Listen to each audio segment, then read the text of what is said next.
Lo que no es cristiano no es apropiado para los cristianos. Una educación cristiana es la única educación que posiblemente pueda estar llegando a ser para los cristianos. En la educación cristiana, el libro del cristianismo debe ser preeminente. La Biblia es el libro del cristianismo. El propósito de la educación cristiana es edificar a los cristianos. Nada que no sea cristiano puede jamás incorporarse adecuadamente a la educación de un cristiano. Como tampoco puede incorporarse adecuadamente nada que no sea cristiano a cualquier otra fase de la vida del cristiano. Por lo tanto, el libro del cristianismo, la Biblia, debe ser la norma de la educación cristiana, debe ser la prueba de todo lo que entra en la educación de un cristiano y debe proporcionar todo lo que se necesita en la educación del cristianismo. Y esto contempla la educación en el sentido más elevado, más amplio y mejor, el desarrollo integral y práctico del individuo, mental, física y moralmente. Se ha supuesto y se supone demasiado que el cristianismo tiene que ver solo con una especie de existencia espiritualizada, aparte de las ocupaciones reales y las cosas prácticas de la vida. Esto nunca servirá.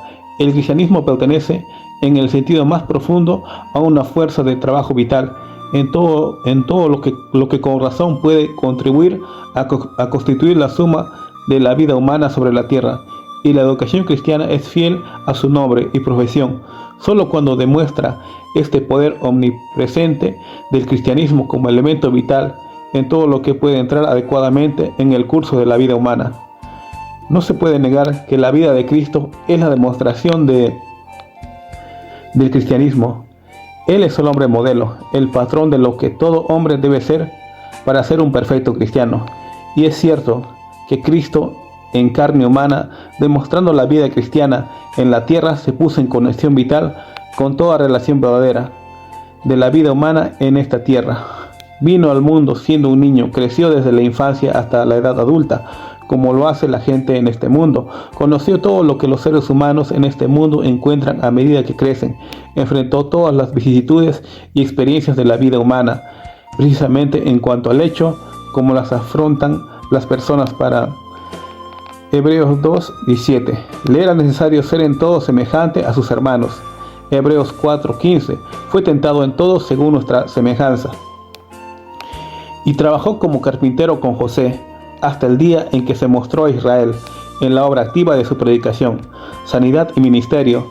Y él era tanto el Salvador del mundo cuando cerraba tablas y hacía bancos y mesas, como lo era cuando predicaba en el Sermón del Monte. Y esto demuestra que el cristianismo entra tan verdaderamente y vitalmente en los asuntos mecánicos o de otro tipo de la vida cotidiana, como lo hace en la predicación del sermón más divino que jamás se haya pronunciado.